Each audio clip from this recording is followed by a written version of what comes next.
teman-teman, selamat datang kembali di channel YouTube saya. Hari ini ada topik yang cukup baru dan menarik banget ya. Dalam video kali ini tuh kita akan membahas narsistik pada anak kecil. Nah, ini tuh salah satu tanggapan dari kemarin yang komen di video gitu ya. Sebelumnya terima kasih banyak ya teman-teman untuk thumbs up untuk ngebahas ini. Nah, narsistik pada anak. Nah, kemudian kita akan membreakdown anak. Oke, anak itu konotasinya luas. Anak umur berapa gitu kan yang dimaksud. Nah, di dalam video kali ini kita akan membahas anak yang usianya masih kecil, yaitu range 3 sampai 12 tahun lah. Kita membuat range seperti itu. Nah, kemudian di video selanjutnya kita akan menggunakan judul narsistik pada anak remaja gitu ya. Jadi supaya kita mungkin lebih terstruktur. Yang ini anak kecil gitu judulnya ya. Berarti video ini cenderung membahas gimana kita bisa mendeteksi dini kalau anak ini atau anak kita ini kelak punya bibit-bibit potensi atau tendensius menjadi seorang narsisis gitu ya. Nah teman-teman, ini sifatnya video ini adalah membantu untuk kita sharing knowledge, tapi nggak menjadi patokan gitu ya teman-teman, karena tentunya nggak ada yang bisa mastiin dari apalagi usia 3 tahun gitu ya, masih sangat muda, tapi memang ini sifatnya membantu. Nah, tendensi anak yang narsistik itu kayak gimana sih gitu ya teman-teman. Nomor 1,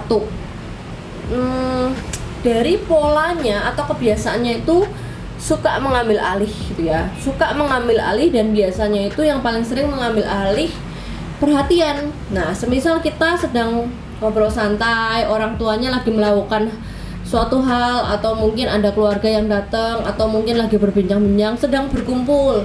Nah, anak ini yang punya tendensi narsistik ini nggak suka kalau perhatiannya itu nggak ke dia. Jadi dia akan coba melakukan segala hal supaya membuat orang tuanya ini akhirnya harus perhatian ke dia, karena dia tuh bakal sebel banget atau bakal biasanya tantrum gitu ya ke mamahnya yang nggak ngelihat dia.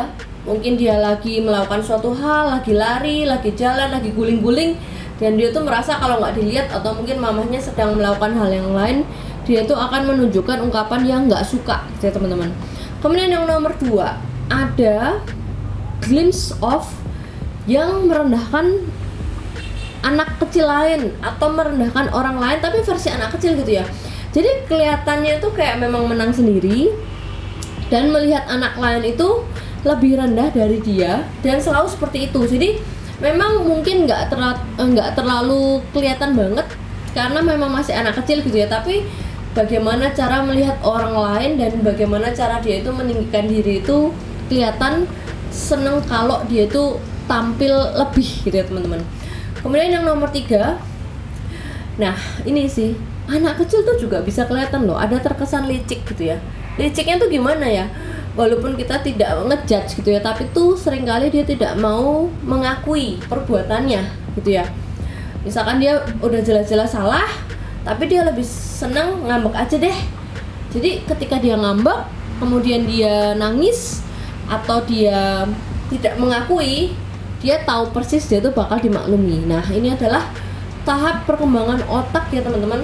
Jadi memang wajar anak kecil itu ngambek, tapi kalau polanya gitu, tendensinya seperti itu, lama-lama kalau di amplifier itu bisa menjadi tendensi narsistik. Kemudian yang nomor 4, nah ini red flag, harus banget diturutin kemauannya gitu teman-teman.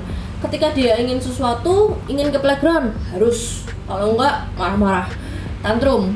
Dan kalau misalkan dia nggak mau melakukan sesuatu, nggak mau les, nggak mau belajar, nggak mau mandi, tantrum juga. Jadi harus banget diturutin kemauannya, ya kinda refleks ya teman-teman. Kemudian yang nomor 5, menjauhkan diri dengan ungkapan nggak suka kepada orang yang punya otoritas atas dirinya ketika nggak sesuai dengan kemauannya. Aku nggak suka sama si A, sama temennya. Aku nggak suka sama saudaranya. Aku nggak suka sama papa. Aku nggak suka sama mama. Jadi ungkapannya itu benar-benar kayak mendeklar bahwa itu kayak dalam tanda kutip memusuhi gitu ya teman-teman. Kemudian yang nomor 6, tendensinya itu menunjukkan ciri-ciri iri hati yang sangat besar, terutama sama lingkungannya yang terdekat ya, seperti saudaranya, teman bermainnya yang benar-benar satu circle. Kemudian yang nomor 7 menunjukkan sikap yang kurang rasa hormat atau tidak melihat orang itu yang lebih tua itu kayak berbicara atau memberikan hal-hal yang baik untuk dia itu merasa kayak nggak perlu gitu ya. Anyway, mereka semua akan ngikutin aku kok. Kalau misalkan enggak, kan aku tinggal nangis aja, tinggal ngambek aja. Nah, walaupun memang kita tidak bisa mendeklar seperti itu, tapi kita melihat pola ya gitu teman-teman, frekuensi, intensitas sama durasi gitu kan. Kemudian yang nomor 8 itu mulai kelihatan nih ya teman-teman, anak kecil bisa loh, anak kecil umur 3 sampai 12 tahun itu pinter banget nyangkal perbuatan yang jelas-jelas dia lakuin. Jadi ibaratnya tuh kayak gaslighting kecil-kecilan gitu ya. Tadi kamu yang ngambil ini ya, tadi kamu yang mindahin ini ya, tadi kamu yang rusakin ini ya. Enggak, menyangkal gitu ya. Jadi apa yang udah pasti dia bisa belok-belok gitu ya teman-teman. Jadi gaslighting kecil-kecilan. Selanjutnya yang nomor 9 itu tidak mengekspresikan rasa syukur atau merasa orang tuanya itu memiliki ekspresi syukur bahwa orang tuanya itu udah berperilaku baik kepadanya, tapi hanya dipandang case by case ya gitu. Jadi ketika orang tuanya melakukan hal baik untuk dia akan good boy, tapi ketika orang tuanya tidak, dia akan marah atau nggak suka gitu ya, dan mengungkapkan ekspresi kata-kata yang mama aku nggak suka sama mama pergi aja. Jadi kesannya kayak tidak mengekspresikan stabilitas bahwa dia merasa ini orang tua yang selama ini juga udah banyak maklumin dia gitu ya. Kemudian yang nomor 10 itu menunjukkan perilaku black and white kecil-kecilan juga, karena kita ngomongin anak kecil gitu ya. Ya simpelnya kalau orang tuanya nurutin dia akan terlihat follow atau patuh gitu ya. Tapi kalau enggak akan kelihatan marah, yang marahnya itu terkesan nggak terima gitu ya. Jadi memang yang tadi kalau nomor 9 itu tidak memiliki rasa syukur masih berkaitan banget sama yang nomor 10, dan itu biasanya polanya itu black and white gitu teman-teman. Jadi kalau pas dia good boy banget itu dia sesuai dengan apa yang dia mau, tapi kalau enggak kebalikannya gitu teman-teman. Nah, mungkin dari nomor 1 sampai 10 ini kan cuman ciri-ciri yang untuk bisa membantu gitu ya. Kalau misalkan di amplifier, wah kayaknya tendensinya ini narsisistik gitu ya teman-teman.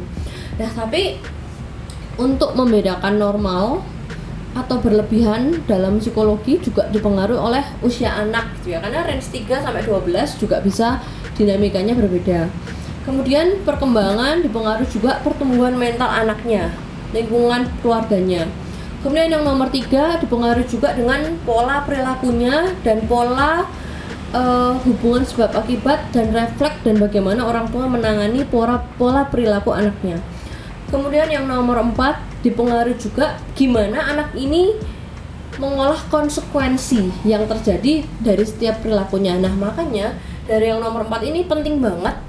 Misalkan nih kita udah tahu nih, oh nomor 1 sampai 10, wah kayaknya anak gua banget gitu. Tapi apakah terus 100% confirm dia akan menjadi narsistik di kemudian hari? Enggak juga teman-teman. Nah disinilah pentingnya pola asuh gitu ya teman-teman, dalam untuk membangkitkan tetap rasa empati, sharing is caring gitu ya. Jadi teman-teman, terutama untuk early umur balita deh, 3, 4, 5 itu penting banget. Karena kalau udah memiliki ciri-ciri 1 sampai 10 ini dan orang tuanya tetap nurutin aja, manjain dan selalu tidak pernah membenahi apa yang jelas-jelas dia salah, itu akan probabilitasnya semakin besar nanti di kemudian hari dia kecenderungannya akan jadi narsistik gitu ya teman-teman. Thank you banget untuk semua yang udah sampai video ini, yang mau like, comment, subscribe teman-teman. Semoga healingnya semua dilancarkan. Thank you yang udah mau mampir ke Instagram @unsecret.narcissus, dan juga yang mau baca buku aku. Sampai jumpa di video selanjutnya, semoga bermanfaat.